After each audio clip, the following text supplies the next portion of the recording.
सुंदरी घर में अकेली थी कि तभी उसके अब्बू का एक दोस्त अचानक घर में आ जाता है। वो उससे बदतमीजी करने लगता है। सुंदरी डर के मारे चीख उठती है। उसी वक्त इत्तेफाक से गुलाम, जो अपना मोबाइल वहीं भूल गया था, उसे लेने वापस आता है। जैसे ही वो उस आदमी को सुंदरी के साथ जबरदस्ती करते देखता है, उसका खून खौल उठता है। वो गुस्से में आगे बढ़कर उसे जोरदार थप्पड़ मारता है और वहां से भगा देता है। डरी सहमी सुंदरी कांपते हुए गुलाम के गले लग जाती है।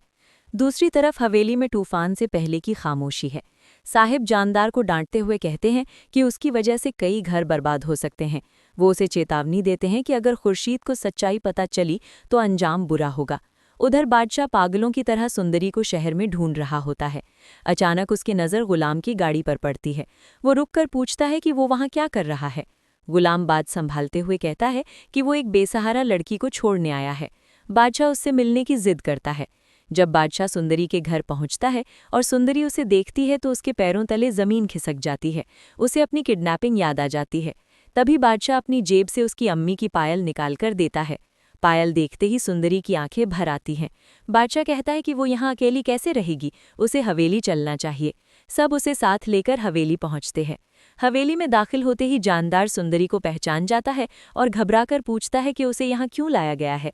शोर सुनकर खुर्शीद भी आ जाती है। जैसे ही वो सुंदरी के हाथ में अपनी पायल देखती है, उसके दिल को यकीन हो जाता है कि ये उसकी बेटी है। जानदार झूठ बोलने की कोशिश करता है, लेकिन जब सुंदरी रोते हुए अपने अब्बू का नाम आशिक अली बताती है और जनाजे का जिक्र करती है तो सच्चाई सामने आ जाती है। खुर्शीद गुस्से में जानदार को थप्पड़ मारती है। उसे एहसास होता है कि हवेली में जो जनाजा आया था वो किसी और का नहीं बल्कि उसके शौहर आशिक अली का था। खुर्शीद गुलाम से पूछती है कि उसने आशिक अली को कहाँ दफनाया। गुलाम उन्हें कब्रिस्तान ले जाता है। कब्र पर पहुंचकर खुर्शीद फूट फूट कर रोती है और सुंदरी को गले लगाकर दुआ करती है। घर लौटने पर सुंदरी अपनी माँ को बताती है कि गुलाम ने हमेशा उनका साथ दिया, यहाँ तक कि उसके अब्बू की आखिरी इच्छा पर उसका हाथ गुलाम के हाथ में सौंपा गया था। ये सुनकर खुर्शीद का दिल पिघल जाता है। वो गुलाम को बुलाकर पूछती है कि क्या वो सुंदरी से शादी करेगा। गुलाम हाँ कह देता है।